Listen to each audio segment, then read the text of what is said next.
అలా ముందున్నారు ఎక్కడ పంపుతావు నువ్వు? అందుకే మిషన్ పెట్టుకోవాలి విడిగా. 5 పంపించి వాళ్ళు పంపించుకొని పంపించేస్తే మేమేమైపోవాలి? ఇద్దరు జెంట్స్ ఆడవాళ్ళు 2 వెళ్ళినా పంపించండి. గురుగారు 2 మగవాళ్ళు 2 ఆడవాళ్ళు అయినా పంపించండి. సార్ ఎలా ఇబ్బంది పెడుతున్నారు? సరిగ్గా మెయింటెనెన్స్ లేకపోవటం అండి. పూర్తిగా అక్కడ పెద్దవాళ్ళే ఉండిపోయారు, హ్యాండిక్రాఫ్ట్స్ పెద్దవాళ్ళంతా. వీళ్ళేమో పొద్దున వచ్చి నుంచున్నారు. వీళ్ళు ఎలా అసలు మూవ్ అవ్వట్లే అసలు లైన్.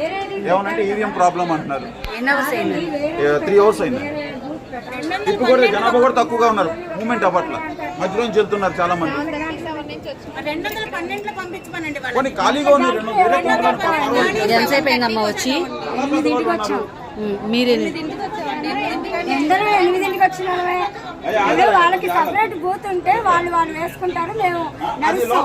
నాకు ఒంట్లో బాగుందండి. నేను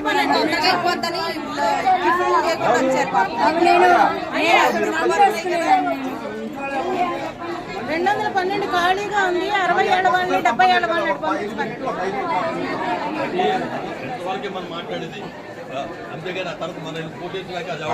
అందరూ పనులుండే వచ్చారు ఇక్కడికి. పనులు వచ్చారు తప్పదు.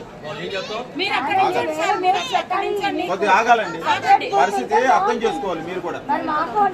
పొద్దున్నంగా వచ్చారు మరి ఈవిడ చూడండి, మరి పొద్దున్న వచ్చింది. ఇంకా మీరు కూర్చున్నారు, కూర్చోవాలా? ఆగండి కొద్దిగా. చాలా అసలు ఏం బాగున్నాడమే వచ్చాం మరి, తప్పదు మరి.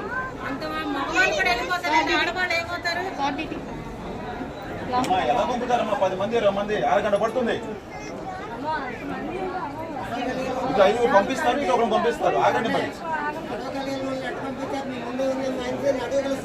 ఏమండి అమ్మా, ఎవరమ్మా? వాలంటీర్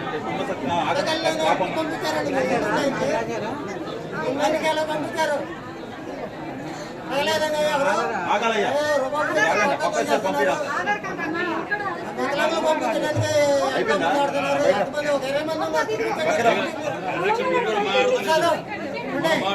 మరి తప్పది. పరిస్థితి వాడు వదిలేశాడు, వాడు గాలికి వదిలేశాడు. మనవాడు చూసి పంపించాం. మనవు లేదు నీ పోస్ట్ ఇక్కడ. పెద్దవాళ్ళు మీరు విడిగా అరేంజ్ చేసుకోవాలి. అమ్మతో ఓటేమో విలువ అంటారు, పెద్దవాళ్ళు విడిగా అరేంజ్ చేయకపోతే ఎట్లా? అది ముందు ఎత్తాలి మనం. పెద్దవాళ్ళకి అరేంజ్ చేయాలి, హ్యాండిక్రాఫ్ట్స్ అరేంజ్ చేయాలి. అవి ఎత్తకుండా మనం నడుచుకుంటే వస్తుంది.